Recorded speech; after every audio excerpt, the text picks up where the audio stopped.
សង្គ្រាមដែលវាកើតឡើងណាកូនណាវាប្រហារគ្រប់ជ្រុងជ្រោយទាំងអស់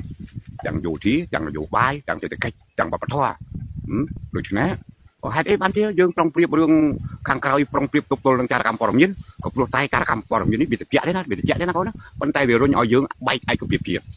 ហើយចិត្តសាស្ត្រនយោបាយរបស់សៀមកូនបាច់តម្លៃតាមវាថាអាចចង់យកដល់នេះយកដល់នោះទេគោលដៅរបស់វាគឺបំបែកឯកភាពជាតិខ្មែរហ្នឹងឯងគ្រប់សង្គ្រាមដែលកើតឡើងមកលើប្រទេសខ្មែរដឹងអីទេបងគោលដៅរបស់គេគឺបំបែកឯកភាពជាតិហើយបង្កើតឧទាមគ្រប់សម័យកាលកូនប្រុសកូនស្រីដូច្នេះហើយកូនទាំងអស់គ្នានេះត្រូវពង្រឹងស្មារតីទប់ទល់នឹងព័ត៌មានចារកម្មចំណែកកូនចៅយុទ្ធជនយុទ្ធនារីគឺត្រៀមស្មារតីទប់ទល់នឹងទៅដោយគោរពបទបញ្ជាកូនណាគោរពបទបញ្ជានេះជាបទពិសោធន៍នៅក្នុងធ្វើសង្គ្រាមរបស់យើងក៏ព្រោះតែដងដានបទសាស្ត្របានបញ្ជាក់ប្រាប់យើងហើយពីមុនដែលយើងតែងតែអត់តំណមាត់នៅក្នុងការវាយប្រហារទប់ទល់នឹងទៅ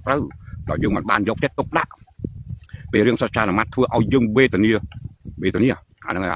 ចេញតាមកំហឹងកំហល់ណាកូនណាធ្វើឲ្យយើងវេទនាឥឡូវយើងបកស្រាយរឿងបច្ចុប្បន្ននេះតាមការយល់ដឹងរបស់ខ្ញុំហើយនៅក្នុងនយោបាយសៀមធ្វើវាយប្រហារលើខ្មែរនេះវាមិនមែនអត់ហេតុផលនោះទេ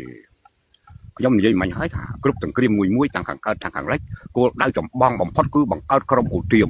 គាត់នឹងអត់ដើម្បីដាក់មនុស្សរបស់ខ្លួននិយមអញធ្វើការតាមអញគឺសំខាន់គឺដាក់ឧទាមហ្នឹងហើយដាក់ឧទាមតាំងពីដើមមកយើងកូនខ្លះចេះប្រវត្តិសាស្ត្រដឹង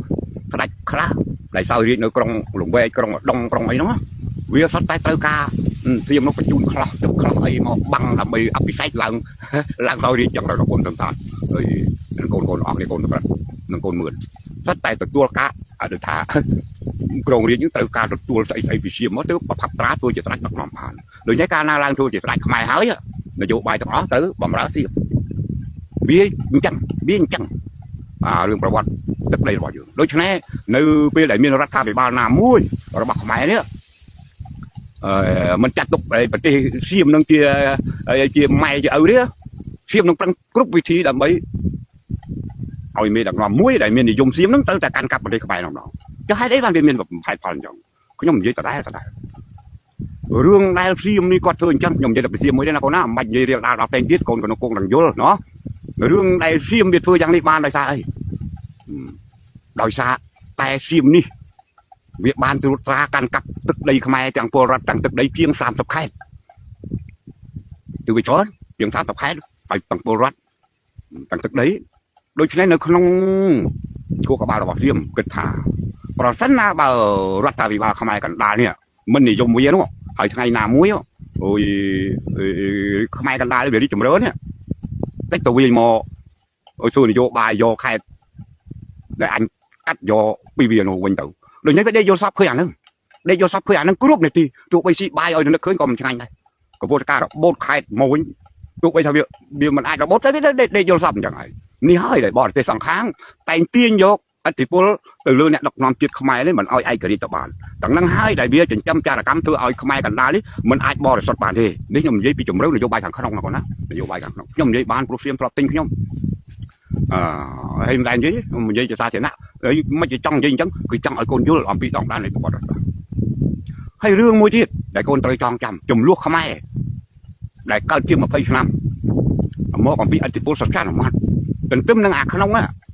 អាចចង់សងខាងនេះចង់ដាក់អ្នកដឹកនាំជាតិខ្មែរមួយឲ្យនិយមគេនោះគេមិនមែនមកធ្វើតែគេទេគេត្រូវគៀងកអ្នកផ្សេងទៀតដើម្បីឲ្យមកជួយគេនឹងដើម្បីបន្ទប់រដ្ឋាភិបាលខ្មែរមួយឲ្យនិយមគេហើយអាពីនឹងចំណែនគ្នារហូតអាពីនោះនេះនិយាយត្រង់ប្រោយណោះបាច់វិចនាំកូនប្របាក់ស្ដាប់ដូច្នេះហើយពួកគេតែរកល្បិចគ្រប់វិធីធ្វើឲ្យខ្មែរនឹងវាច្របូកច្របល់អូយវាមុននឹងវាប្រហារដល់យោធាកូនដឹងអត់ទេវប្បធម៌អក្សរសាស្ត្រ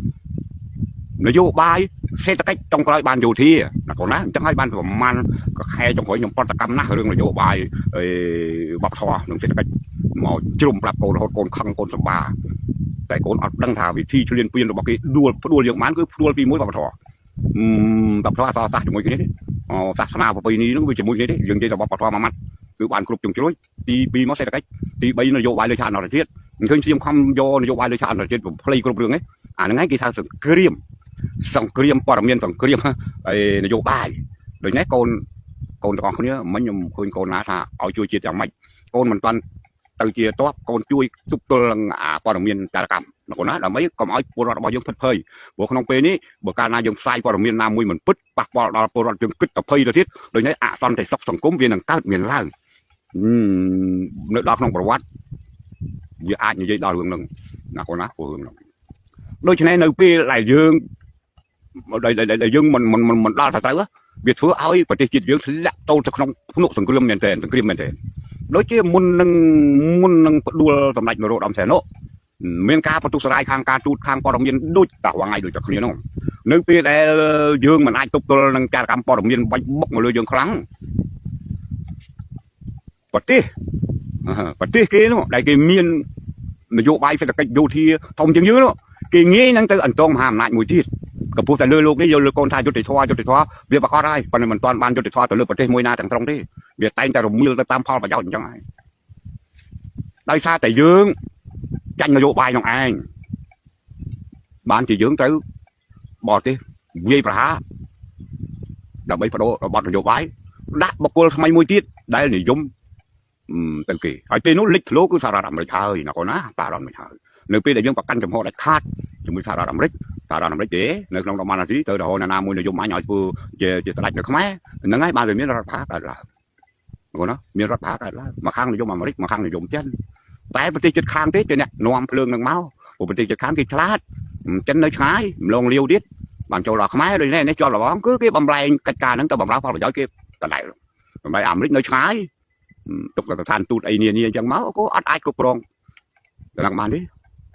នៅពេលប៉ុលពតមិននិយមបរទេសទៅហើយដើម្បីអីទៅគៀងកសហភាពសូវៀតអញ្ចឹងមកធ្វើម៉េចរលំប៉ុលពតនឹងចោលដើម្បីកុំឲ្យដើម្បីដាក់គ្នាអញមួយឲ្យនិយមអញអានេះខ្ញុំលើកឧទាហរណ៍មួយមកទេដើម្បីឲ្យកូនយល់ឯបច្ចុប្បន្ននេះផ្លាស់ទាំងរឿងបច្ចុប្បន្ននេះគឺសៀមត្រូវការមនុស្សណាមួយអ្នកដឹកនាំខ្មែរណាមួយនិយមគាត់ដើម្បីអីបើមិនបានអាថ្មីក៏ការពីអាចាស់ដែរ30ជាងខែទៅព្រោះទោះបីថាមានប្លង់អីក៏ដោយក៏ប៉ុន្តែដូចនៅគ្រីមៀកូនដឹងដែរដូចនៅគ្រីមៀបើអតិពលរបស់អ៊ុយក្រែនខ្លាំងទៅហើយដូចនេះទុកយូរអត់បានទេបុយតែទុកយូរអ៊ុយក្រែននឹងកាន់កាប់គ្រីមៀណែនក្នុងដៃបាត់ហើយដូច្នេះវាខ្លាចចឹងជនជាតិនៅគ្រីមៀវាភាគច្រើនជាជនជាតិសូវៀតក៏ចាប់ផ្ដើមអបគមបាយទឹកដីឯសៀមវាដេកគិតដូចគ្នានឹង30ខែជាងបើខ្មែរកណ្ដាលនេះចេះតែរីកចម្រើនរុងរឿងទៅថ្ងៃណាមួយ30ខែនោះធ្វើអបគមដណ្ដើមអញជប់ចូលមួយសៀមឯងហើយសាច់សៀមអញខ្មែរនេះតែហ្នឹងហើយដែលសៀមចិញ្ចឹមចិត្តងល់ក្រោយថ្ងៃ17មេសាចិញ្ចឹមខ្មែរសចិញ្ចឹមខ្មែរលោកតាសឿនសានnăm 1982ចិញ្ចឹមអីហ៊ុនស៊ុនប៉ិចនឹងខ្មែរក្រហមវាមិនមែនអត់ហេតុអត់ផលទេណាកូនត្រូវចាំណាគឺទុកឲ្យមានដំបៅនៅក្នុងជាតិខ្មែរកុំឲ្យមានលទ្ធភាពទៅគិតគូអីទោះបីយើងថាមិនគិតគូអញមិនយក30ខែក្នុងទៀតទេអញចង់បានតាមផែនពីបារាំងសៀមគូឲ្យនោះទេប៉ុន្តែវាអញ្ចឹងហើយប៉ុន្តែវាមិនមែនគិតដល់អាហ្នឹងទេក៏ព្រោះថាកាប៉ាតានីយ៉ាឡាអីមួយទៀតនោះដែលរឹបយកពីម៉ាឡេមកនោះនៅលើពើរងថ្ងៃនេះសម្បៅដែលសៀមចាប់ផ្ដើមវិបហាមកលើខ្មែរប៉ុលពតដោយគិតតែខ្លួនអញអស់ចាណាខ្លាំងណាស់អញបានរំដោះភ្នំពេញចេញពីកងទ័ពក្រីក្រប្រឆាំងចក្រពត្តិអាមេរិកឲ្យតែនិយាយឡើងប្រឆាំងចក្រពត្តិអាមេរិកទាំងបរិវារប្រឆាំងបរិវារទីបំផុតអាមេរិកបញ្ជូនយន្តហោះអើយយន្តហោះA16